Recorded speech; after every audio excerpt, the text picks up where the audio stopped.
John Deere is the world's largest producer of agricultural equipment and a leading manufacturer in the construction, forestry, and lawn care industries. Company-owned and affiliated factories in 11 countries manufacture products for sale in more than 160 countries. But the company is guided today, as it has been since 1837, by John Deere's personal commitment to product quality, customer service, and business integrity.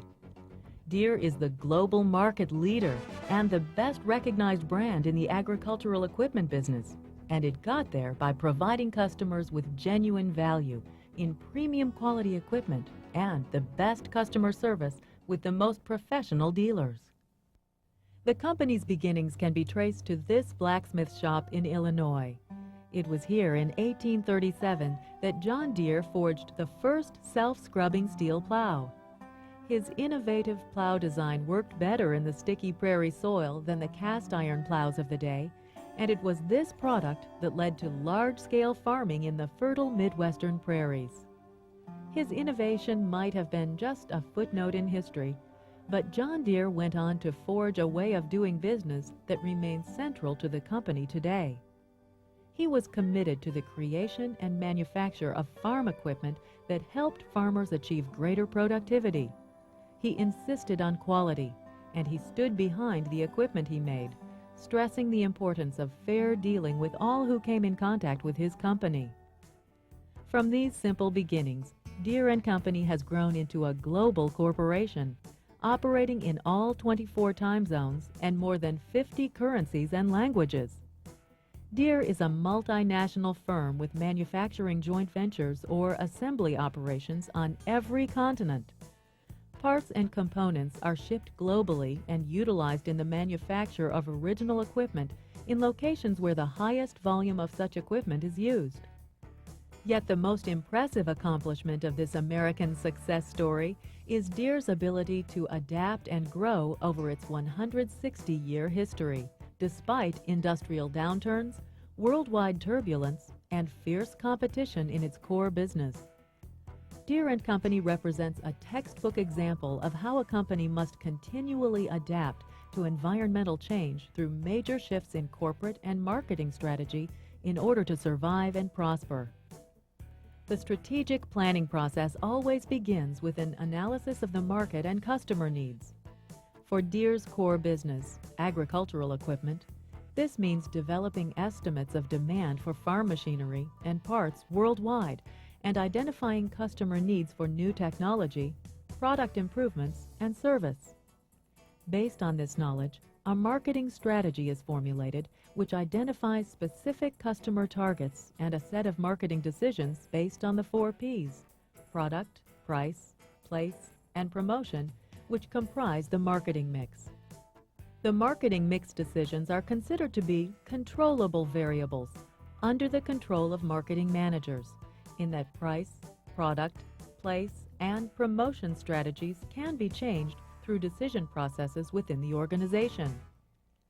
Environmental variables are not under the control of marketing decision makers and will constrain their choices with respect to marketing strategies. The optimal strategy choices are those which can achieve the objectives of the firm, take advantage of the organization's resource strengths, and reflect adaptation to important environments, the political and legal environments, the competitive environment, and the socio-cultural environment. The essence of strategic planning is to make decisions which build upon the organization's strengths, mitigate its weaknesses, capitalize on market opportunities, and reduce exposure to environmental threats. To do this, organizations conduct a SWOT analysis, which provides the information upon which sound marketing decisions can be made. Deere & Company demonstrated its ability to adapt and survive adverse economic and political environmental changes throughout the 80s. After a period of record sales and profits in the 70s, The favorable economic and political environments for Deere's core business, agricultural equipment, abruptly changed, presenting Deere with a challenge just to survive. The 70s were years of bonanza for farm equipment companies because farmers were doing well during that period. Worldwide demand for grain was extremely high. Grain prices were high. Export trade was brisk.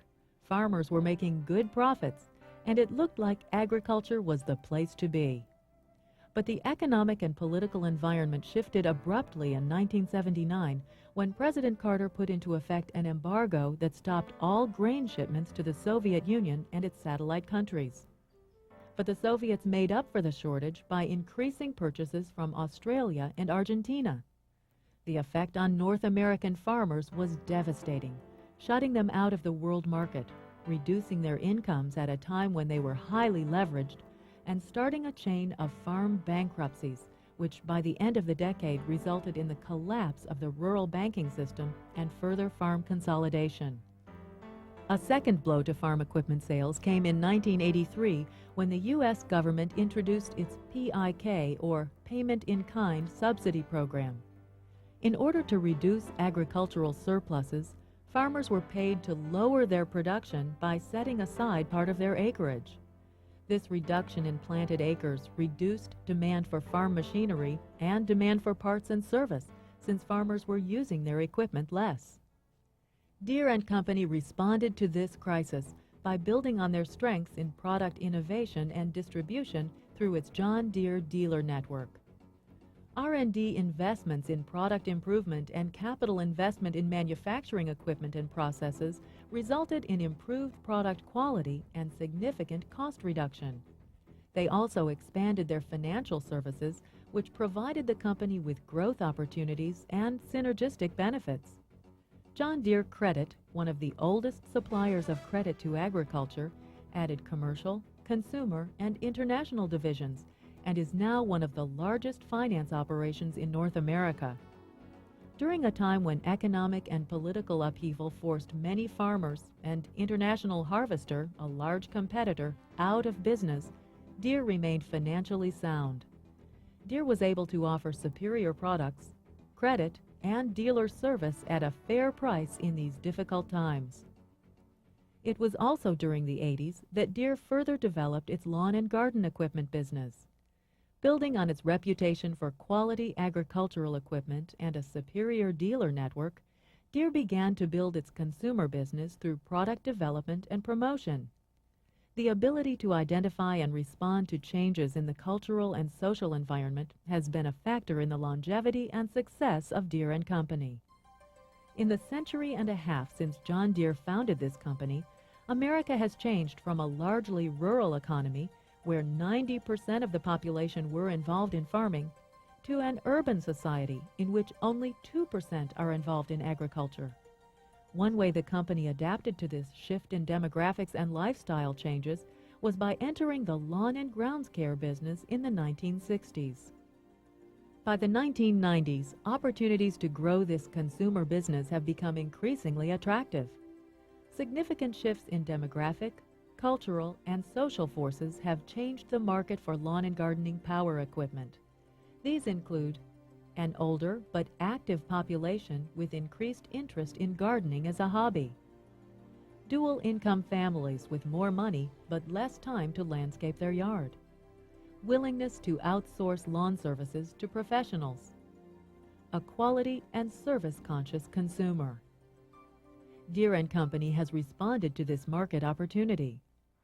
We began about 2 years ago with a commitment to doubling the size of the business in commercial and consumer products. We began building factories and putting new resources on board, including hiring people. Our primary goals are to grow the business, almost doubling our sales by the year 2000. Whether it's Iowa corn, California rice, or Louisiana cotton, John Deere knows a thing or two about harvesting. So for a change, we decided to have our engineers make something disappear. After all, somebody had to get mulching right. Introducing the Freedom Mulching System. While some may be impressed by its patents, we think you like the way it works, even on wet grass and leaves. Because although the problem was different, the name is still the same.